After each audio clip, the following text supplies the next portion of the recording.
চলে গিয়েছিলাম Disney island Mirpur ১-এ। চলুন আপনারাও আমার সাথে ঘুরে আসেন ভেতরটা কেমন এবং কি কি আছে। প্রথমে ওদের এখানে কোন প্যাকেজের কেমন দাম, কোন রাইডের কেমন দাম সবকিছুর একটা ক্লিপ আমি অ্যাড করে দিয়েছি যেন আপনাদের বুঝতে বা জানতে ইজি হয়। তো একবারে ঢুকলে ২ ঘন্টার হচ্ছে টাইম। এর ভেতরে আপনি যতক্ষণ খেলতে পারেন। এরপরে ৩০ মিনিট বাড়তি হলে বা ১৫ মিনিট হলে এভাবে টাকাটা অ্যাড হবে আরো। আর এখানে আমরা পেমেন্ট করার পরে বাচ্চার হাতে একটা বেল্ট পরিয়ে দিচ্ছিল। এই তো এটা নিয়ে আমরা ভেতরে চলে গেলাম। আর এখানে ঢোকার সময় প্রথমে একটা ফুড কর্নার আছে এবং গিফট কর্নার আছে। আর এখানে ডান্স করতে পারে বাচ্চারা, মিউজিক্যাল একটা ডান্স ফ্লোর আছে। আর এখানে একটা মোটামুটি একটা ওভারভিউ এন্ট্রিতে দেখিয়ে দিচ্ছি। এখানে আসলে অনেক বেশি রাইড। আমার কাছে পার্সোনালি যেটা মনে হয়েছে যে সময় শেষ হয়ে যাচ্ছে বাট রাইড আসলে শেষ হচ্ছে না, এরকম একটা অবস্থা। তো এখানে একটা হচ্ছে যে কার রাইড উঠলো আমার বাচ্চা, একটা পিয়ানো বাজালো, মানে এখানে গাড়ি আছে, এরকম অনেক অ্যাক্টিভিটি আছে, বিজি বোর্ড আছে অনেকগুলো। এই ব্যাপারটা বেশ ভালো লেগেছে আমার কাছে। এখানে একটা ফান মিরর আছে, এটা বেশ ভালো লেগেছে আমার কাছে।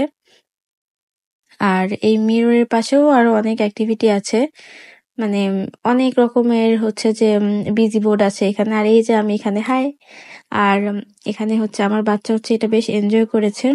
এখানে আসলে ছোটদের পাশাপাশি বড়রাও চাইলে অনেক অ্যাক্টিভিটিতে ইনভলভ হতে পারবে। আর এটা হচ্ছে একটা স্যান্ড গ্রাউন্ড আছে, এখানেও অনেক ধরনের আসলে খেলনা দেওয়া ছিল বাচ্চাদের জন্য। আর এটা একটা সুপার শপের মতো, এটা আমার বাচ্চা অনেক এনজয় করেছে। এখানে বাচ্চারা হচ্ছে একটা এরকম কিচেনের একটা সাইড আছে, সেটাও বেশ মজার ছিল। আর এই সাইডে আসলে অনেকগুলো অ্যাক্টিভিটি আছে, ব্লক আছে বিভিন্ন রকমের, তারপরে হচ্ছে ম্যাগনেটিক ব্লক যেগুলো সেগুলো ছিল, তারপরে ফিশিং ছিল। আর এখানে হচ্ছে এগুলো আপনি আলাদা অ্যাড করে নিতে হবে। এখানে হচ্ছে মাছকে খাবার খাওয়ানো যাবে, এখানে ফিশিং করা যাবে, নেট দিয়ে হচ্ছে মাছ ধরতে পারবেন। তো আমরা আসলে অনেক ট্রাই করছিলাম, ধরাটা বেশ কঠিন বাট বেশ মজা লাগছিল। পরে শেষ পর্যন্ত অনেক ট্রাই করার পরে একটা মাছ আমি ধরতে পেরেছি, পরে আবার সেটা আমাদেরকে তারা গিফটও করে দিয়েছে। আর এখানে আমি আরো ট্রাই করছি আর পারছিলাম না, আসলে এই যে এটা ধরেছিলাম। তারপরে এখানে আসলে মানে বাচ্চাদের মানে অনেক ফান অ্যাক্টিভিটি আছে যেটা আমার কাছে মনে হয়েছে, এগুলো আসলে ইউজুয়ালি আমরা পাই না কোনো প্লেগ্রাউন্ডে গেলে। আর এখানে খরগোশকে আপনারা খাবার খাওয়াতে পারবেন, এটাও আলাদাভাবে নিতে হবে। এখানে হচ্ছে এই যে কচ্ছপের ছোট ছোট বেবি ছিল, অনেক বেশি কিউট। আর এই সেটটা হচ্ছে বাচ্চাদের অ্যাক্টিভিটি জোন। এখানে এরকম এই যে ডল টল ছিল কিছু, চাইলে বাচ্চারা হচ্ছে এখানে পেইন্ট করতে পারবে। তো আমার বাচ্চা একটা কার পেইন্ট করছিল, এটা আবার ওকে ওকে গিফটও করেছে, ওরা এটা নিয়ে এসেছে ও। এখানে এরকম ব্যাগ আছে, তারপরে এক একটা ডলের জন্য এক একটা প্রাইস দিয়ে আপনাদেরকে নিতে হবে, নিয়ে সেটা হচ্ছে কালার করতে পারবে এবং সেটা নিয়ে আসতে পারবেন। এই যে এখানে আরো বাচ্চারা কালার করছিল, এটা একটা হাত পাখা ছিল, বেশ সুন্দর।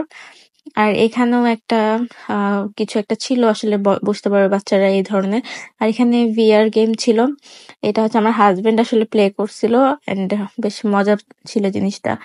এখানে আরো অনেক অ্যাক্টিভিটি আছে, এই গেমগুলা খেলতে হলে কয়েন কিনতে হবে, কয়েন দিয়ে আপনারা এই সবগুলো গেম খেলতে পারবেন এখানে। তো আমরা কিছু কয়েন নিয়েছিলাম, সেগুলা দিয়ে কিছু খেলেছি, যেটা আসলে আমার বাচ্চা খেলতে পারবে, ওই ধরনের খেলাগুলো খেলেছে ওর সাথে। আর এখানে ওই যে গিফট পিক করা যায়, ডল পিক করা যায়, এই গেমটা হচ্ছে সেটা।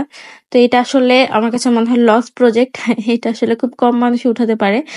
এখানে এই বাচ্চাটাকে ডল উঠাতে পেরেছিল, মানে এটা দেখতে আসলে বেশ মজা লাগে আর কি। এখানে আসলে ডল ছাড়াও কার, চাবির রিং, এই ধরনের অনেক কিউট কিউট জিনিসপত্র ছিল যেটা আপনারা উঠাতে পারবেন। আর এই যে ইলেকট্রিক এই কার গুলো, এই রাইড গুলো হচ্ছে ওই কয়েন দিয়ে খেলতে হবে। এখানে অনেকগুলো ছিল, এই সবগুলা গেম আপনাদেরকে কয়েন দিয়ে খেলতে হবে। একটা কোনোটাতে একটা কয়েন, কোনোটাতে 3টা কয়েন, এরকম করে। এখানে হচ্ছে শুট করা যাবে, আর একটাতে ছিল রিং দেওয়া। তো শুটেরটাতে আমরা আবার একটা গিফট পেয়েছিলাম, একটা এক্সট্রা রাইড আমরা গিফট পেয়েছিলাম। আর এখানে হচ্ছে ডান্স অ্যাক্টিভিটি গুলো হচ্ছিল বাচ্চাদের, এটাও বেশ ফান ছিল। এই যে এখানে আমার বাচ্চা তো সবকিছু একবার একবার করে ট্রাই করতেছে আর এই যে এটা বেশ মজার ছিল। আর এই রাইডটা হচ্ছে ডাইনোসর রাইডটা আমরা গিফট পেয়েছিলাম ফ্রি, ওই যে শুটিং এর সাথে। তো এটা আসলে আমার বাচ্চা উঠে নাই, সে খুব ভয় পাচ্ছিল। আর আমরা যে মাছটা ধরেছিলাম, তো সেখান থেকে একটা মাছ আমাদেরকে গিফট করেছে, তো সেটা আমাদেরকে প্যাক করে দিয়েছিল এখানে। আমার আজকের ভিডিওটি কেমন লাগলো অবশ্যই কমেন্ট করে জানাবেন। আল্লাহ হাফেজ।